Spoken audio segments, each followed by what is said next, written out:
കേരളമാണിത്. നല്ല educated സെക്ഷനുള്ള educated ആയിട്ടുള്ളൊരു സ്റ്റേറ്റാണ്. ഈ തെലങ്കാനയിൽ നിന്നൊക്കെ ഇവിടെ വന്ന് അവിടുത്തെ ഒരു മുഖ്യമന്ത്രി സംസാരിക്കുമ്പോൾ ഒരു മുഖ്യമന്ത്രിയുടെ അന്തസ്സ് കാത്തു സൂക്ഷിക്കണം. അദ്ദേഹം ആ അന്തസ്സ് കാത്തു സൂക്ഷിച്ചു. കേരളത്തിൻ്റെ മുഖ്യമന്ത്രി 10 വർഷക്കാലമായി ഇവിടെ മുഖ്യമന്ത്രിയായി പ്രവർത്തിക്കുന്നു. തെലങ്കാനയിൽ വന്നിട്ട് അത്രയൊന്നും കാലം ആയിട്ടില്ലല്ലോ, പല പാർട്ടിയും മാറി വന്ന ആളല്ലോ. ആയിക്കോട്ടെ, അതൊന്നും ഞങ്ങൾക്ക് വിരോധമില്ല. പക്ഷേ 10 വർഷക്കാലമായി കേരളത്തിൽ ഭരണം നടത്തിക്കൊണ്ടിരിക്കുന്ന കേരളത്തിൻ്റെ മുഖ്യമന്ത്രി, ഇവിടുത്തെ CPMൻ്റെ ഉന്നതനായ നേതാവ്, പോളിറ്റ് ബ്യൂറോ അംഗമാണ്, ഏറ്റവും സീനിയറായിട്ടുള്ളൊരു പോളിറ്റ് ബ്യൂറോ അംഗമാണ് അദ്ദേഹം. അദ്ദേഹത്തെക്കുറിച്ച് പരിഹസിക്കുക ഒരു മുഖ്യമന്ത്രിക്ക് യോജിച്ചതാണ്? എത്ര പരിഹാസമായിരുന്നത്! ഒരു മുഖ്യമന്ത്രിയുടെ അന്തസ്സ് കാത്തു സൂക്ഷിച്ചോ? അത് ഇവിടുത്തെ UDFൻ്റെ മുഖമാണെന്നല്ലേ ഞങ്ങൾ കാണേണ്ടത്? അങ്ങനെ ഒരു പ്രതികരണം നടത്തിയാൽ, ഒരു പ്രതികരണം നടത്തുമ്പോൾ തിരിച്ചടി വരും. ആ തിരിച്ചടി ശക്തമായ, മുഖ്യമന്ത്രി തന്നെ പറഞ്ഞത് മറുപടി പിന്നീട് വരുന്നുണ്ടെന്നാണ്. ഒരു തെലങ്കാനയിലൊരു മുഖ്യമന്ത്രി വന്നിട്ട് ഈ തരത്തിലാണോ സംസാരിക്കേണ്ടത്? എത്ര പരിഹാസമായിരുന്നു അദ്ദേഹത്തിൻ്റെ നിലപാട്!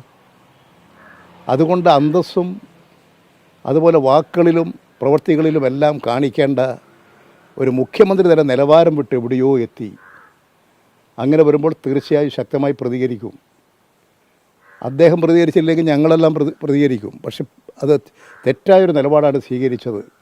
അതാണ് കോൺഗ്രസ് പാർട്ടി UDF പറയേണ്ടത്, അതാണ് തിരുത്തേണ്ടത്. ആ നിലപാട് അവർ ഉപയോഗിക്കാൻ പാടില്ല. അതുപോലെ തന്നെ കോൺഗ്രസിൻ്റെ പല നേതാക്കളും ഇത്തരത്തിൽ പലതും ഉപയോഗിക്കുന്നതായിട്ട് നമുക്ക് കാണാൻ വേണ്ടി സാധിക്കും. അതുകൊണ്ട് അത്തരം നിലപാടുകൾ ഒഴിവാക്കുക എന്നുള്ളതാണ് രാഷ്ട്രീയത്തിൽ പക്വതയുള്ള നേതാക്കൾ സ്വീകരിക്കേണ്ടത്.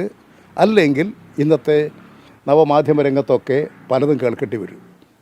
ഈ അധികാരം കിട്ടിയാൽ 5 മിനിറ്റിനകം മുഖ്യമന്ത്രിയെ തീരുമാനിക്കുന്നതാണ് ചില കോൺഗ്രസ് നേതാക്കളൊക്കെ പറയുന്നത്. ഒരിക്കൽ എവിടുന്ന് ഒരു പേര് പറയുന്നത് കേട്ടപ്പോൾ ഡൽഹി AICC ആഫീസിൽ ഒരു പൊട്ടിത്തെറി ഉണ്ടായില്ലേ? ആ രമേശ് ചെന്നിത്തലയുടെ പേരോ മറ്റോ പത്തനംതിട്ടയെന്ന് പറഞ്ഞിരുന്നു. ഡൽഹിയിൽ വേണുഗോപാലൻ ക്ഷുഭിതനാകുന്നു, ഇവിടെ VD സതീശ് ക്ഷുഭിതനാകുന്നു, തിരുവനന്തപുരത്ത് ശശി തരൂർ ക്ഷുഭിതനാകുന്നു. എല്ലാവരും ക്ഷുഭിതരായി പൊട്ടിത്തെറിച്ചില്ലേ? ഒരു പേര്, തിരഞ്ഞെടുപ്പ് നടന്നിട്ടില്ല, വിജയിച്ചിട്ടില്ല, അതിനു മുമ്പ് തന്നെ ഒരു പേര് പറയുമ്പോൾ ഇതാണ് സ്ഥിതിയെങ്കിൽ അവർ എന്ത് മുഖ്യമന്ത്രി വോട്ട് ഒരു മന്ത്രിയെ നിശ്ചയിക്കാൻ കഴിയും? 140 അസംബ്ലി മണ്ഡലത്തിലേക്ക് ഇവിടുത്തെ ഓരോ ഗ്രൂപ്പുകാരും ഗ്രൂപ്പായിട്ട് പേരുമായിട്ടല്ലേ പോയത്?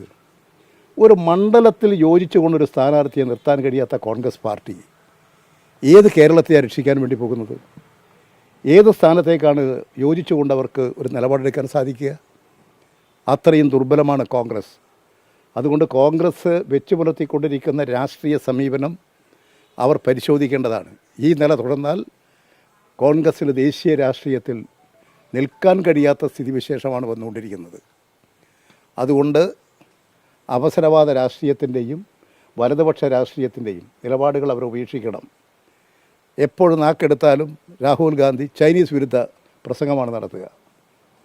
ഇവിടെ അമേരിക്കയും ഇസ്രായേലും യുദ്ധം നടത്തി മനുഷ്യരെ കൊല്ലുമ്പോഴും ചൈനീസ് വിരുദ്ധ മനോഭാവമാണ്.